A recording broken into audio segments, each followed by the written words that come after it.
বর্ষা এলেই লালমাই পাহাড়ের ঢলে প্লাবিত হয় কুমিল্লার দক্ষিণাংশ। জলাবদ্ধ হয়ে পড়ে কুমিল্লা সিটির 23 ও 24 নম্বর ওয়ার্ডের প্রায় 400 একর ফসলি জমি। পানি নিষ্কাশন না হওয়ায় অনাবাদি হয়ে পড়ছে ফসলের মাঠ। জলাবদ্ধতা শুধু কৃষি জমিতেই নয়, বরং বর্ষায় ভোগান্তিতে পড়েছে কোটবাড়ি এলাকার রামপুর, গন্ধামতি ও চাঙ্গিনী গ্রামের শত শত মানুষ। প্রায় 500 একর জমি আজকে 15 বছর 10 কেজি ধান হয় না। এখানে কি কয় বর্ষার মৌসুমে নামা যায় না। পানির মধ্যে যদি নামে তাইলে গাও ফুলে যায়। 400 একর সম্পত্তি, 400-450 একর আনুমানিক, এটা পুরোই আপনার পরিত্যক্ত হয়ে রয়েছে। এখানে 3টা ফসল হইতো, কিন্তু এখন একটা ফসলও হয় না। পানি যাওয়ার কোনো সুযোগ নাই। চতুর্দিকে রাস্তাঘাট বন্ধ হয়ে গেছে বাড়িঘর করার কারণে, এবং ড্রেনেজ ব্যবস্থা নাই। কুমিল্লায় জনসংখ্যা চাপের সাথে বাড়ছে আবাসনের বিস্তার। তবে শহরের অপরিকল্পিত ড্রেনেজ ব্যবস্থা ও দখল দূষণে খালগুলো পরিণত হয়েছে সরু নালায়।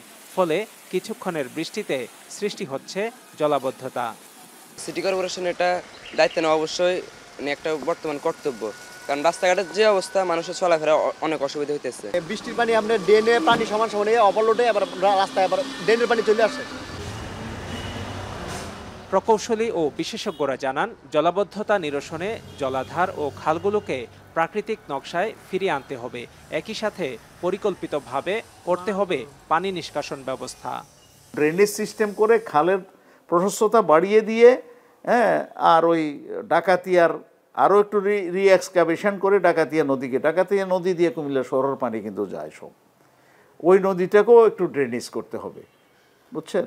এবং সেইখানেও যদি আপনারা নদীর গভীরতা আরও বাড়িয়ে দিতে পারেন, ড্রেনের গভীরতা বাড়িয়ে দিতে পারেন, এইখানে কনসিল ম্যান হাইট ড্রেন যদি তৈরি করতে পারেন কুমিল্লা শহরে, যেই জায়গায় জলাবদ্ধতা থাকে সেইখান থেকে।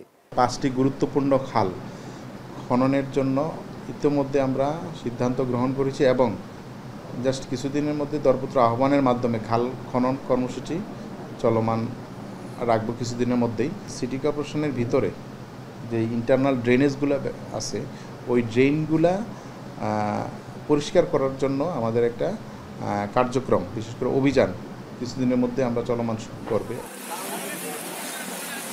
জলাবদ্ধতা শুধু মৌসুমি নয়, এটি কুমিল্লার আর্থ-সামাজিক উন্নয়নের বড় বাধা হয়ে দাঁড়িয়েছে।